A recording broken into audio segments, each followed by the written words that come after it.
Delhi's voters have given the Aam Admi Party another landslide win that will see Arvind Kejriwal sworn in as Chief Minister for the third time. If the 2015 performance of 67 seats was seen as a flash in the pan, the AAP has been able to bag over 60 seats this time too by retaining a vote share well over 50%. While the BJP has managed to move up its vote share nearer to 40%, its return in terms of seats won will remain in single digits. The Congress in 2015 and now has drawn a blank. Joining us to talk about what he makes of these results is Swaraj India President Yogendra Yadav. Yogendra, is someone who was a founding member of the Aam Admi Party many years ago. What do you make of where the party has been able to get to today, from being an insurgent that was challenging the established political system to a party now that's been able to retain power with such dominance?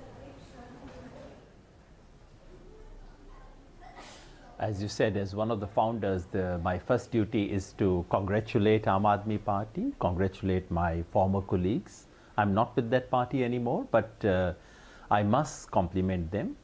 In sheer quantitative terms, this victory is as good as the last one. 3 seats here and there make no difference. I think it is as good.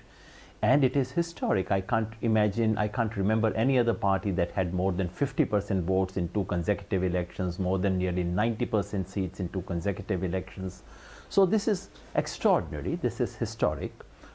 In some ways, it has greater impact on national politics than the first victory of 2015, because what it does is that it puts further brakes on the juggernaut of BJP. It brings relief, and it indicates to the country above all, and that for me is the most important thing about this election nationally, that it indicates that a vitriolic campaign of naked communal mobilization indulged by the BJP does not succeed. This fortunately will not become a national template, which it could have become if the BJP had succeeded with the kind of campaign that it did. Having said that, I think the larger question that you hinted in your initial comments is change in the character of Aam Admi Party, from being a newcomer, from being a party which sought to change the system, a party that sought to give a new model of governance. I think it has become a party which is very much part of the system. A player which came to change the rules of the game has become better at the rules than the older players themselves. I want to ask, I want to take that point forward. Establishment.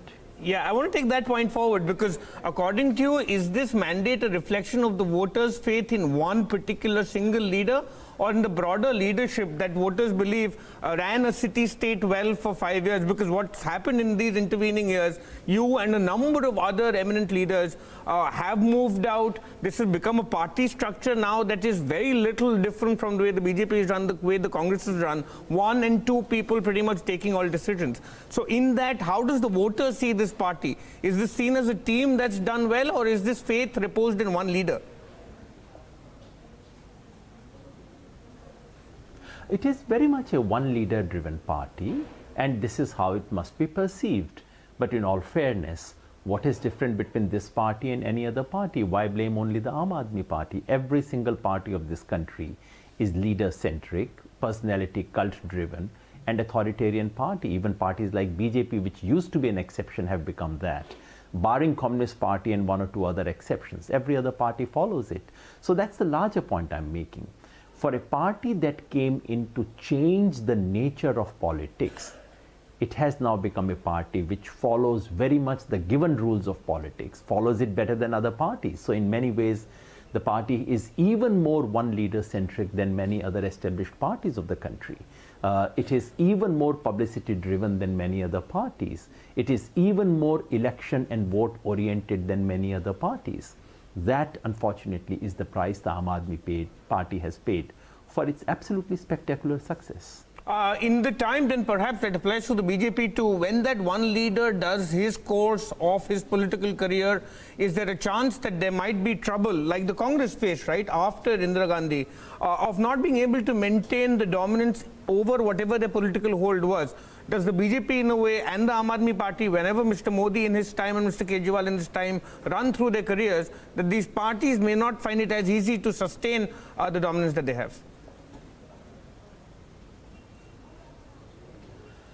The fundamental difference between a party like BJP and Congress on the one hand and Aam Admi Party is this, that BJP and Congress had become a nationwide political parties before they were captured by one person or one family.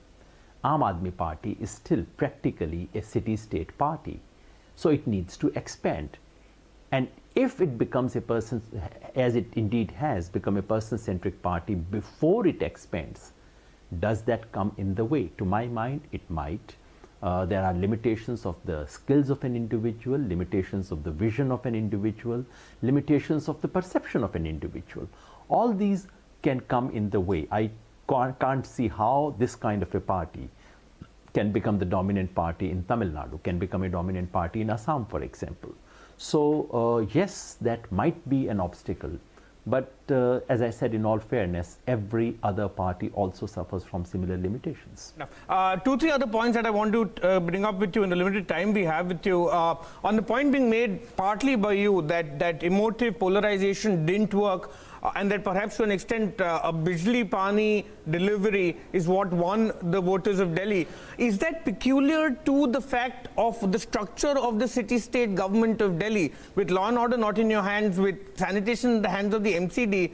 It made sense for the AAP to say, this is our mandate, we're no longer protesting about everything else that's not in our hands, we're telling you that we'll deliver on this much. By corollary, therefore, I'm asking, is if therefore an equally very publicized Chief Minister like Mamata Banerjee may not find it so easy to leave out and keep out other emotive polarization issues as a city-state government was able to in the Aam Admi Party today? I think this fundamental difference between a place like Delhi and West Bengal is not about a city-state governance or the division between three governance versus the standard model in West Bengal. The real difference is history of deep communal polarization in West Bengal, which is by and large much muted in Delhi. So it was much easier to handle in Delhi. West Bengal, Mamata Banerjee may find it much more difficult because the emotive issues are present there.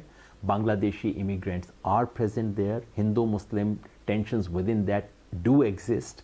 So that would be a far more important thing.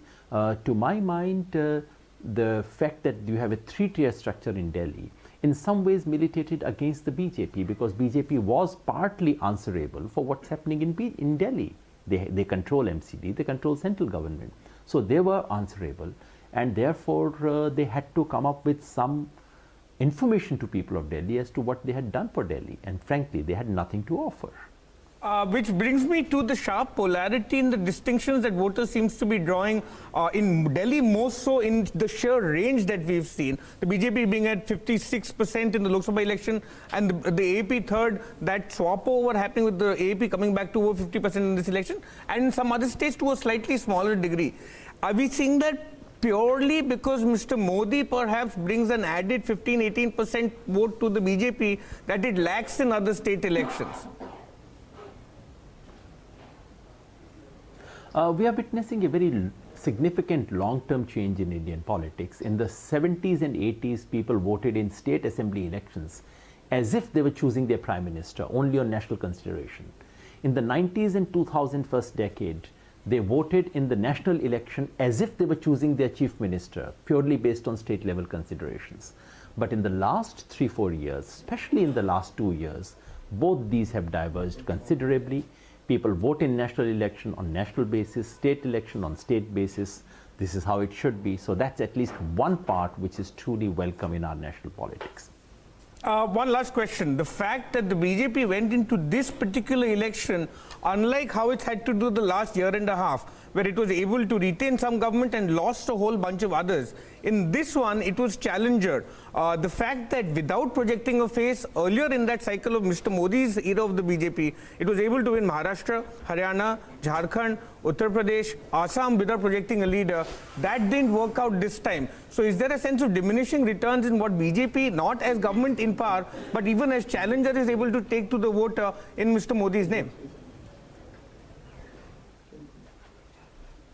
Clearly, the era when Mr. Modi could just stand up and put any lamppost and they would win in state assembly elections, that era is over. BJP must recognize it. This incidentally is the 9th successive state assembly election that the BJP was a serious contender in and has lost, beginning with Karnataka in 2018, failed to win clearly. So there is the BJP has a state level problem. It must recognize it soon. I don't know how they can fill the deficit here. That some part, just to finish this off, is that some part in the making of the fact that that too has become a single leader structure? So the ground up idea of somebody who has popular support at the state level and has a record of over 10, perhaps 5-10 years of being in opposition but seen as a government in waiting is not something that's come up in the BJP in multiple states. There is a problem of leadership, and frankly there is also a problem of performance. BJP state governments have not performed very well. The economy is not doing well. Agrarian sector is in crisis. Unemployment is high. While people exonerated Mr. Modi for various very special reasons during Lok Sabha election, they do end up punishing the state governments who failed to perform. BJP governments have failed to perform and they are being punished for it.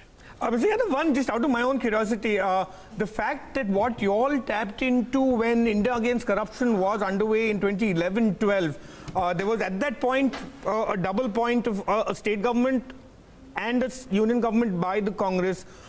Even if a party was seen as corrupt and punished in the immediate aftermath of it, what do you explain, how do you explain the complete migration, now down to 4% today, even at 0 seats last time it was in double digits, a complete migration of an established party, 3 consecutive terms in power, to come down to 4% in vote share in just a matter of years?